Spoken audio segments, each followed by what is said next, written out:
sewing.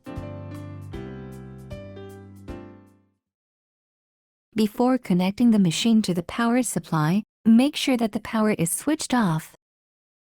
Connect the power supply cord by inserting the machine plug into the machine and the power supply plug into the power outlet.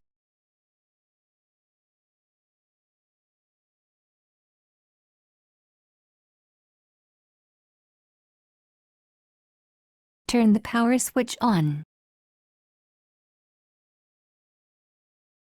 Set the thread tension dials to 3. Lower the presser foot lifter. Draw the threads to the back under the foot. While pulling the thread chain slightly to the back, run the machine slowly to produce a thread chain of 2 inches.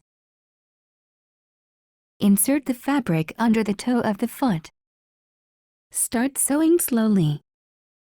The fabric will automatically be fed. When stitching is complete, continue to run the machine slowly to produce a thread chain of about 5 inches. Cut the threads with the thread cutter, leaving about a 2-inch thread chain on the end of the fabric.